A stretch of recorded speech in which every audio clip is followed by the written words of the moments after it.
Salut à toi, je suis très heureux de te retrouver sur cette nouvelle vidéo qui succède à la précédente. On a vu la dernière fois religion versus spiritualité, quelle est la différence entre les deux. Et je t'avais dit que je te ferais une vidéo sur maintenant qu'est-ce que la spiritualité. On a vu qu'est-ce que la religion, un peu plus en détail. Maintenant on va voir justement, on va rentrer en profondeur sur qu'est-ce que la spiritualité. C'est une bonne question quand même.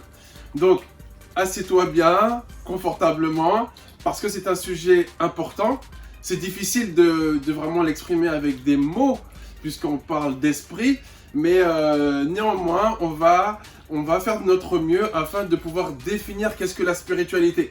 Comme on a vu la dernière fois, la spiritualité, ça vient du mot spirit en anglais qui veut dire l'esprit. Donc la spiritualité, c'est le monde de l'esprit. Déjà, la spiritualité, c'est un monde. Est-ce que tu en as conscience? La spiritualité, c'est un monde. Et comme c'est un monde, ce monde a aussi une façon de fonctionner. Il fonctionne d'une certaine manière. Donc plus tu vas être spirituel, ça veut dire quoi être spirituel? Plus tu vas connaître ce monde de l'esprit, plus tu vas y passer du temps, plus tu vas y accorder de la connaissance, plus tu vas y accorder, y consacrer du temps, et mieux tu vas connaître ce monde. Et pourquoi il est important de connaître ce monde de l'esprit? Alors comme je l'ai dit dans mon livre, si tu ne l'as pas encore lu, c'est que ce monde de l'esprit crée le monde que tu vois. C'est-à-dire que ce monde de l'esprit que tu ne vois pas, crée le monde que tu vois. Je répète ça, on y va doucement. Le monde que tu ne vois pas, c'est-à-dire que le monde de l'esprit, ce monde de l'esprit est créateur.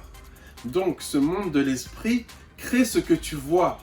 Donc le plus important, à ton avis, c'est le monde de l'esprit ou le monde que tu vois? C'est le monde de l'esprit, puisque le monde de l'esprit crée le monde que tu vois. Par conséquent, plus tu auras de l'impact dans le monde spirituel, dans le monde de l'esprit, dans le monde de l'invisible, plus tu auras de l'impact dans ce monde-là, plus tu auras de l'impact dans le monde que tu vois. Parce que plus tu vas être actif dans le monde que tu ne vois pas, plus tu vas avoir des résultats dans le monde que tu vois. Parce que le monde spirituel, c'est la cause. Et le monde physique, c'est l'effet. Et c'est la raison pour laquelle il y a des différences entre les personnes. Souvent, on essaie d'impacter le monde physique, de faire des efforts sur le monde physique. C'est pourquoi beaucoup de personnes se fatiguent, s'usent la santé, s'usent l'esprit, le mental. Ils s'usent parce que ils essaient d'être efficaces dans le monde physique alors qu'ils n'ont aucune efficacité dans le monde spirituel. Donc si tu essayes d'avoir des résultats dans le monde physique sans avoir d'impact dans le monde spirituel, tu vas te fatiguer. Tu vas te fatiguer parce que tu vas agir sur le résultat sans agir sur le calcul. Tu voudras agir sur le résultat sans toucher au calcul. Mais c'est une folie. Tu peux pas faire ça. Tu comprends ce que je veux te dire? Si tu veux changer le résultat, il faut changer le calcul. Donc si tu veux avoir un impact dans le monde spirituel, il faudra que tu y accordes plus de temps. Accorde plus de temps à ce monde spirituel. Comment? La méditation. C'est un moyen très efficace de passer du temps dans ce monde spirituel. Les remises en question envers soi-même, passer du temps seul. Et passer du temps seul te permet justement de travailler qui tu es vraiment. De pouvoir aller en profondeur dans qui tu es. Et donc de pouvoir travailler ton esprit. De pouvoir développer ton esprit. Parce que la spiritualité, c'est la faculté de pouvoir développer ce que tu ne vois pas en toi. C'est cette partie divine que tu ne vois pas en toi, c'est ça la spiritualité. C'est la partie divine en toi que tu ne vois pas. Mais si tu ne passes pas de temps avec cette partie invisible, tu ne pourras pas être à l'aise avec cette partie-là. Tu ne la connaîtras pas. Tu ne pourras pas avoir d'impact. Ça va être une partie qui va te sembler compliquée, méconnue, bizarre, mystique. Et tu peux même en avoir peur, puisqu'on a peur de ce qu'on ne connaît pas. Mais plus tu vas t'affectionner à ces choses-là, plus tu vas y passer du temps, plus tu vas y consacrer du temps, plus tu vas connaître le monde spirituel, plus tu auras de l'impact dans le monde spirituel.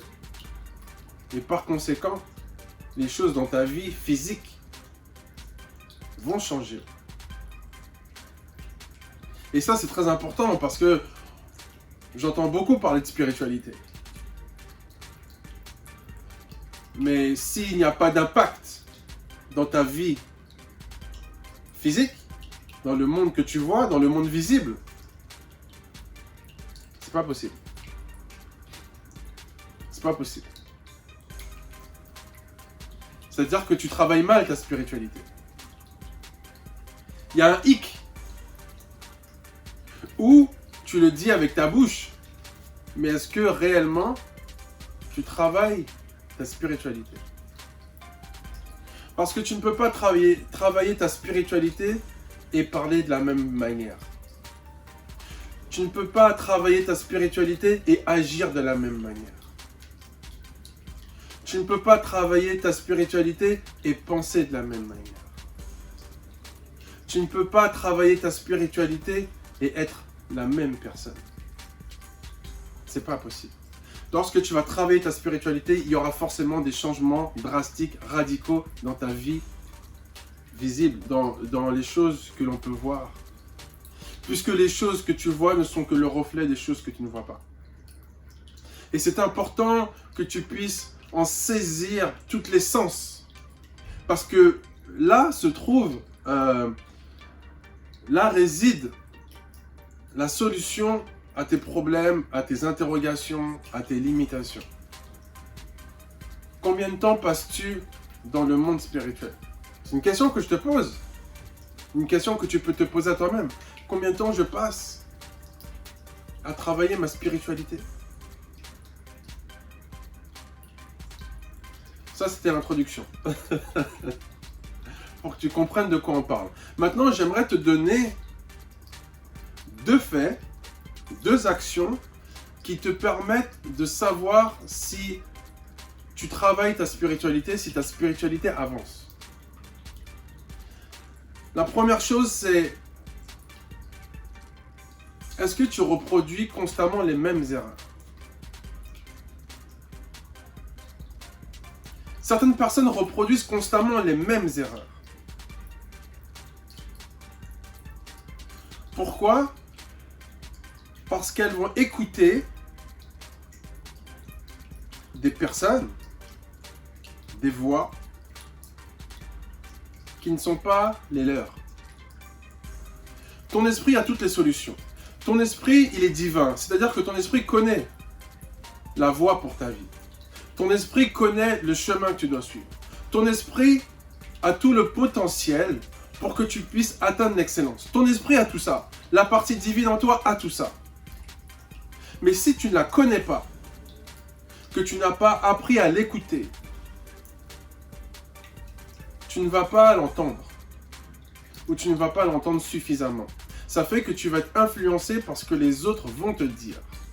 Les informations que les autres vont t'apporter. Le chemin que tu dois suivre par les autres. Les autres vont te dire: oui, va par-ci. Va par là. Fais tel business. Prends tel choix. Et toi, tu vas y aller. Tu vas y aller sans te consulter, sans consulter la partie divine qui est en toi. Et tu vas te planter. Et tu vas te replanter. Et tu vas te planter encore. Parce que les voies que tu suis ne sont pas ta voie intérieure. Les voies que tu suis ne sont pas la voie ou les voies que t'a dicté ta partie divine. Tu fais juste comme tout le monde. Parce que tout le monde le fait, bah toi aussi tu le fais. Tout le monde va à gauche, toi aussi tu vas à gauche. Tout le monde va à droite, toi aussi tu vas à droite.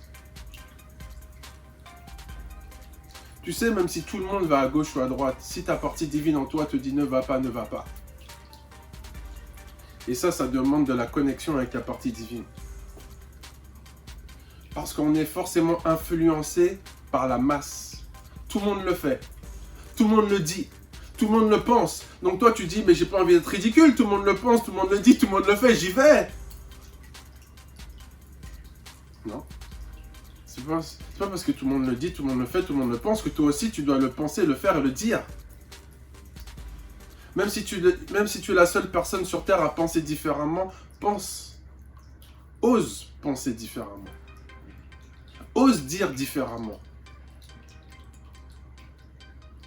C'est là que tu vas faire la différence. Parce qu'en voulant être comme tout le monde, tu ne pourras pas être quelqu'un. Donc apprends à écouter, et ça c'est très important, apprends à écouter ta voix intérieure. Qu'est-ce qu'elle te dit? Qu'est-ce qu'elle te dit? Où est-ce qu'elle te dit d'aller? Qu'est-ce qu'elle te dit de faire par rapport à ta situation, par rapport à ta problématique? Qu'est-ce qu'elle te dit, cette voix intérieure? Et c'est la raison pour laquelle c'est important de s'isoler, souvent de s'isoler pour pouvoir écouter cette voix intérieure, parce qu'elle n'est pas violente, cette voix intérieure, elle est douce. C'est comme un murmure. Mais si tu es tout le temps avec des gens, en train de faire la fiesta, il y a du bruit autour de toi, tu ne pourras pas écouter cette voix qui te donne la direction. Tu ne pourras pas l'entendre, cette voix qui te donne la direction. Tu ne pourras pas l'entendre, pourtant tu l'as. Pourtant tu l'as, on l'a tous.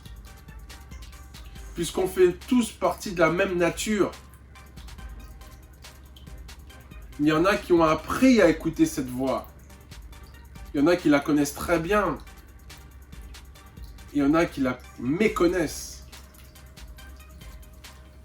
Ça fait que ceux qui la méconnaissent vont toujours se planter, vont toujours être ballottés ça et là. Et oui, ils vont toujours être ballottés ça et là, puisque le monde est tout le temps en mouvement. Donc un jour ils vont être à gauche, un jour ils vont être à droite, mais ils n'auront pas de constance. Ils n'auront pas de constance. Et c'est pas marqué sur ton front. Hein. C'est quelque chose d'intériorisé que tu vis avec toi-même. Et à partir du moment où effectivement tu es en connexion avec cette partie divine, comment tu vas le savoir? C'est que tu seras en paix. Quand tout le monde va être agité à gauche, à droite, quand tout le monde va avoir peur, quand tout le monde va être agité par toutes sortes de soucis, par toutes sortes de problèmes, par toutes sortes de choses qui se passent. Toi, bizarrement, tu vas pas être en stress. Toi, bizarrement, tu vas pas être affolé. Toi, bizarrement, tu n'auras pas peur. Toi, bizarrement, tu seras confiant. Pourquoi? Parce que tu as appris à connaître et à communiquer avec la partie divine qui te parle et qui te donne la direction. Et ça vaut tout l'or du monde. Ça n'a pas de prix. L'argent ne peut pas acheter cette paix. C'est impossible. C'est impossible. Elle ne se monnaie pas. Elle n'a pas de valeur monétaire. C'est inestimable d'être en paix. Inestimable. Qu'est-ce que je peux échanger moi contre ma paix? Rien. Je pourrais rien échanger contre la paix. Rien n'achète la paix. Aucune voiture, aucune maison, aucun compte en banque. Rien n'achète la paix. Rien. Parce que tu peux avoir, mais ne pas être en paix. Et ça se voit quand quelqu'un n'est pas en paix. Ce sont des gens qui sont tout le temps agités. Ils sont tout le temps agités. Ils sont toujours à gauche, à droite, ils sont agités, ils ne sont pas en paix.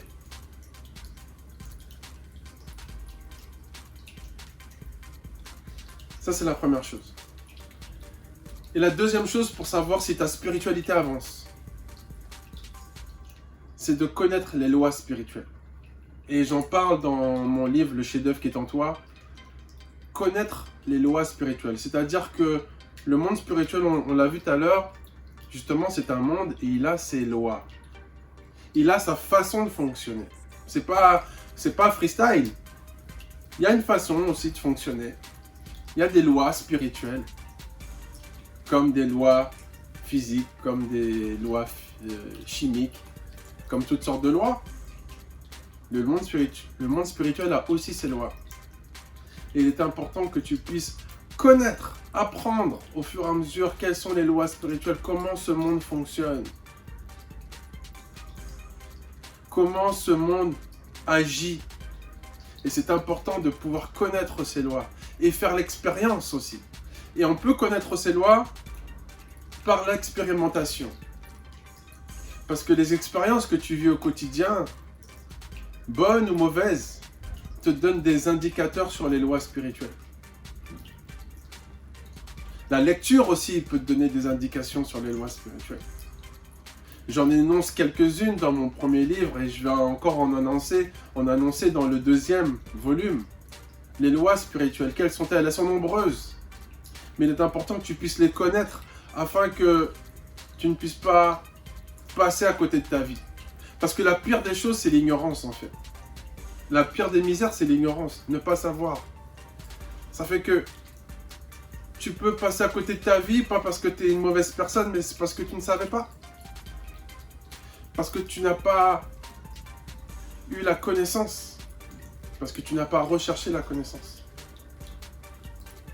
Donc recherche la connaissance, passe du temps à rechercher comment fonctionnent ces lois spirituelles. Et là, une fois que tu vas comprendre comment fonctionnent ces lois, là, c'est magique parce que tu vas avancer.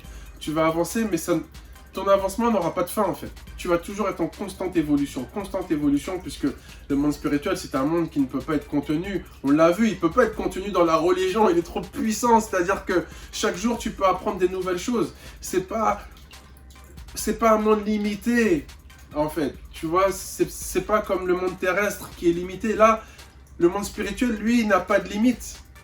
Et j'ai l'impression qu'il étend ses limites jour après jour. Donc, tu ne pourras jamais à la fin de ta progression.